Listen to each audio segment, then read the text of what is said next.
Herkese merhabalar. Kanalıma ve mutfağıma hoş geldiniz. Bugün sizlere özellikle de çocuklarınızın çok seveceği çikolatalı kruvasan poğaça tarifi vereceğim. Sizleri çok bekletmeden hemen tarife geçiyor ve keyifli seyirler diliyorum.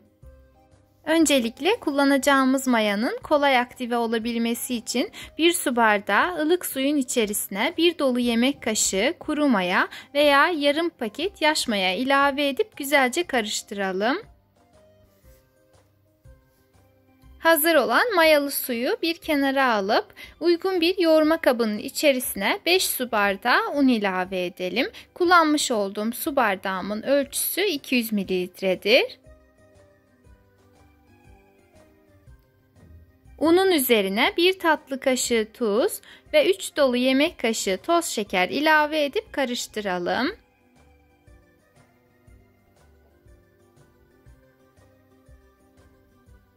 Yeterince karıştırdıktan sonra unun orta kısmına bir çukur açıp üzerine 1 adet yumurta, yarım çay bardağı sıvı yağ, kullanmış olduğum çay bardağının ölçüsü 125 mililitredir ve 1 dolu yemek kaşığı üzüm veya elma sirkesi ilave edip karıştırmaya başlayalım. Bir taraftan karıştırıp diğer taraftan önceden hazırlamış olduğumuz mayalı suyu azar azar ilave edelim.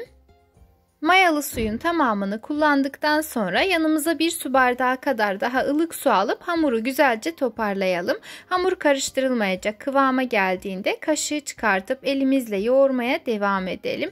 Güzelce yoğurup yumuşak bir hamur elde ettikten sonra hamuru 2 eşit parçaya bölelim. Parçalardan birisini beze haline getirip bir kenarda bekletelim. Diğer hamur parçasının üzerine ise 1 dolu yemek kaşığı toz kakao ekleyelim.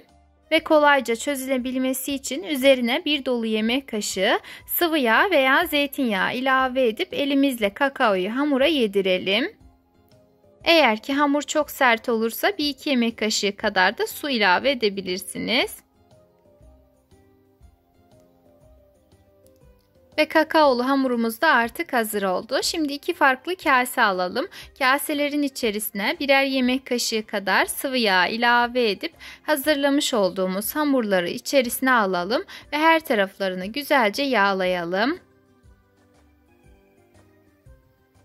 Hazırladığımız kakaolu ve sade hamurların üzerine bir poşet veya streçle hava almayacak şekilde güzelce kapatıp mayalanmasını bekleyelim. Ortalama mayalanma süresi 45-60 dakikadır. Mayası gelmiş hamurlardan bir tanesinin üzerine açıp önce elimizle havasını alalım. Daha sonra ise hamuru 2 eşit parçaya bölüp beze haline getirelim.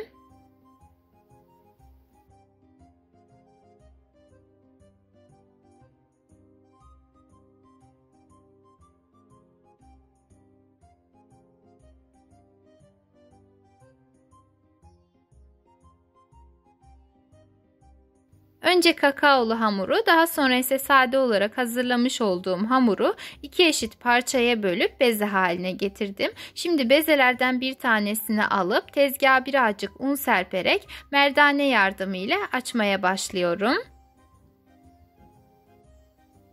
Ve kakaolu bezelerden bir tanesini çok ince olmayacak şekilde açtıktan sonra onu bir kenara alıp diğer kakaolu bezeyi de aynı şekilde açıyorum. Diğer kakaolu hamuru da açtıktan sonra üzerine eritilmiş ama sıcak olmayan tereyağından 1-2 yemek kaşığı kadar gezdirip fırça yardımıyla her tarafına güzelce sürelim. Ve önceden açıp kenarda bekletmiş olduğumuz diğer kakaolu hamuru üzerine koyup kenarlarını birbiriyle eşitleyelim. Her tarafını düzleştirdikten sonra hamurun üzerine yağ gezdirip 2'ye olacak şekilde katlayalım. Ve katladığımız hamuru tekrardan yağlayıp bir kez daha katlayalım. Toplamda 4'e olacak şekilde aralarına yağ sürüp katladık. Şimdi kakaolu hamuru bir kenara alıp diğer hamurlara, yani sade hazırlamış olduğumuz diğer 2 bezeye de aynı işlemleri uygulayalım. Bu arada video çok fazla uzun olmasın diye hamuru açtığım kısımları değil de sadece yağlayıp katlamış olduğum kısımlarını hızlı bir şekilde göstermeye çalıştım. Eğer tarifimi buraya kadar izlediyseniz, beni her nereden takip ediyor iseniz yorum kısmında bulunduğunuz ili, ilçeyi veya ülkeyi yorum kısmında belirtirseniz çok sevinirim. Ve sade olan hamurumuz da artık hazır oldu. Şimdi her iki hamurun üzerine bir poşet veya streçle güzelce kapatıp buzdolabında yarım saat kadar dinlenmeye alalım. Ve hamurlarımız yeterince dinlendikten sonra buzdolabından alıp merdane yardımıyla açabildiğimiz kadar açalım.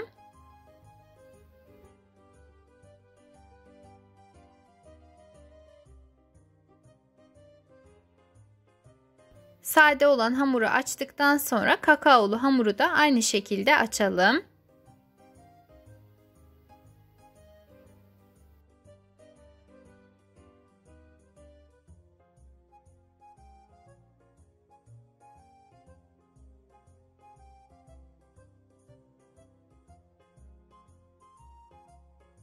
Ve kakaolu hamuru da açabildiğimiz kadar açtıktan sonra üzerine 2-3 yemek kaşığı kadar tereyağı gezdirip fırça yardımıyla her tarafını güzelce yağlayalım. Daha sonra önceden açıp hazırlamış olduğumuz sade hamuru üzerine koyup elimizle her tarafını düzeltelim.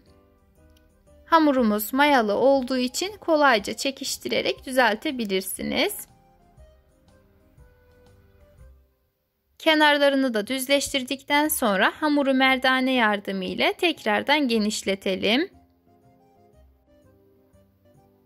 Ve hamurumuz artık tamamen hazır oldu. Şimdi kenarındaki fazlalıkları bıçakla kesip çıkartalım. Kestiğimiz kısımları da ziyan etmeyelim. Yuvarlayıp rulo haline getirelim. Şöyle bir şekil aldı gördüğünüz gibi. Onları daha sonra pişirdim. Ve aralarına koymak için şöyle üçlü çikolatalar kullandım. O çikolataların boyutuna göre de hamuru kestim.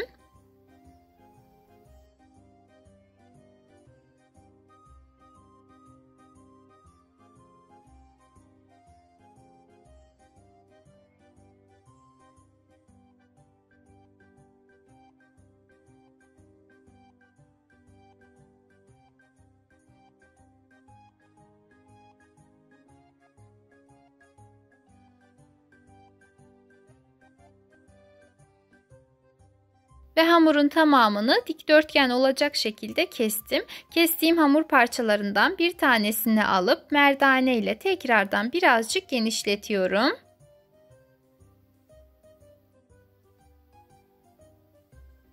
Ve hamurun bir ucuna üçlü çikolatalardan bir tanesini yerleştirip 2 kez katlayalım. Bu arada illa çikolata kullanmak zorunda değilsiniz. Dilerseniz sade olacak şekilde de yapabilirsiniz. Şimdi bıçak yardımıyla diğer ucunu bir parmak aralıklarla keselim.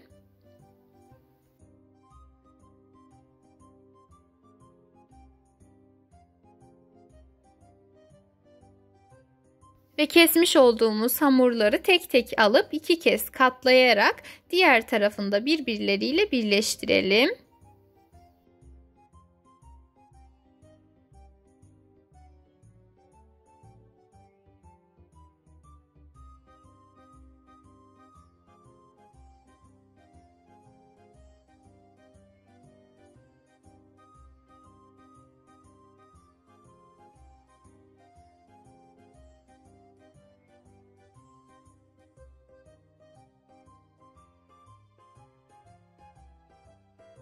Ve uç kısımlarını birbirine birleştirdikten sonra alta doğru katlayıp şöyle şekil verelim. Artık şeklini tamamen aldı. Diğer kesmiş olduğumuz hamurlara da aynı işlemleri uygulayalım.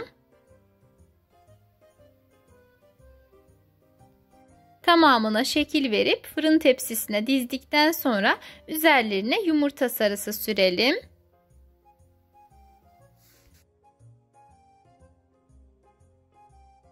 Ve hazır olan çikolatalı kruvasan poğaçalarımızı önceden ısıtılmış 180 derece fırında altı ve üzeri kızarıncaya kadar pişirelim.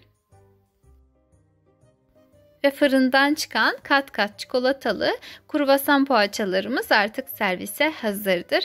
Umarım tarifimi denersiniz. Eğer beğendiyseniz bana destek olmak adına videomu beğenebilir, emoji dahi olsa yorum bırakabilir. Hatta aşağıdaki paylaş butonuna tıklayarak ister sosyal medya hesaplarınızda isterseniz de WhatsApp hesabınızda tarifimi sevdikleriniz ve ailenizle paylaşabilirsiniz. Bir sonraki videolu tariflerimden haberdar olmak için kanalıma ücretsiz bir şekilde abone olup bildirim zilini tüm olacak şekilde etkinleştirmeyi unutmayın. Kendinize çok iyi bakın. Allah'a emanet olun.